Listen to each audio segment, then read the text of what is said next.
ಅನಿಲ್ ಚಿಕ್ಕಮಾದುವಿನ ನಂತರ ವಿನಯ್ ಕುಲಕರ್ಣಿ ಸಾಕಷ್ಟು ವಿವಾದಕ್ಕೊಳಗಾದಂತಹ ನಾಯಕ.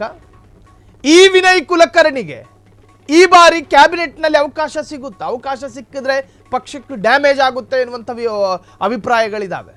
ವಿನಯ್ ಕುಲಕರ್ಣಿಗೆ ಮಣೆ ಹಾಕುವಂತಹ ಧೈರ್ಯವನ್ನು ಮಾಡುತ್ತಾ ಕಾಂಗ್ರೆಸ್ ಎನ್ನುವಂಥ ಪ್ರಶ್ನೆಯೂ ಕೂಡ.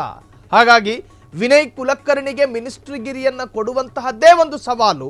ಆ ಸವಾಲನ್ನು ಸ್ವೀಕರಿಸಿಕೊಂಡು ಮಿನಿಸ್ಟ್ರಿಗಿರಿ ಕೊಡ್ತಾರಾ ಕಾಂಗ್ರೆಸ್ ಎನ್ನುವಂತಹದ್ದೇ ಅತಿ ದೊಡ್ಡ ಪ್ರಶ್ನೆ. ಇನ್ನು ಮುಂದೆ ಅನಿಲ್ ಚಿಕ್ಕಮಾದುವಿನ ನಂತರ ವಿನಯ್ ಕುಲಕರ್ಣಿ ಸಾಕಷ್ಟು ವಿವಾದಕ್ಕೊಳಗಾದಂತಹ ನಾಯಕ.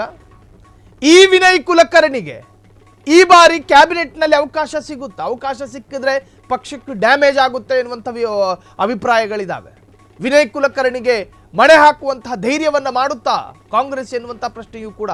ಹಾಗಾಗಿ ವಿನಯ್ ಕುಲಕರ್ಣಿಗೆ ಮಿನಿಸ್ಟ್ರಿಗಿರಿಯನ್ನು ಕೊಡುವಂತಹದ್ದೇ ಒಂದು ಸವಾಲು. ಆ ಸವಾಲನ್ನು ಸ್ವೀಕರಿಸಿಕೊಂಡು ಮಿನಿಸ್ಟ್ರಿಗಿರಿ ಕೊಡ್ತಾರಾ ಕಾಂಗ್ರೆಸ್ ಎನ್ನುವಂತಹದ್ದೇ ಅತಿ ದೊಡ್ಡ ಪ್ರಶ್ನೆ. ಇನ್ನು ಮುಂದೆ ಕ್ಷಣ ಕ್ಷಣದ ಸುದ್ದಿಗಳಿಗಾಗಿ ಫ್ರೀಡಂ ಟಿವಿ ಸಬ್ಸ್ಕ್ರೈಬ್ ಮಾಡಿ, ಲೈಕ್ ಮಾಡಿ ಹಾಗೂ ಫಾಲೋ ಮಾಡಿ. ಹೊಸ ಸುದ್ದಿಗಳ ನೋಟಿಫಿಕೇಶನ್ಗಾಗಿ ಬೆಲ್ ಐಕಾನ್ ಮೇಲೆ ಕ್ಲಿಕ್ ಮಾಡಿ.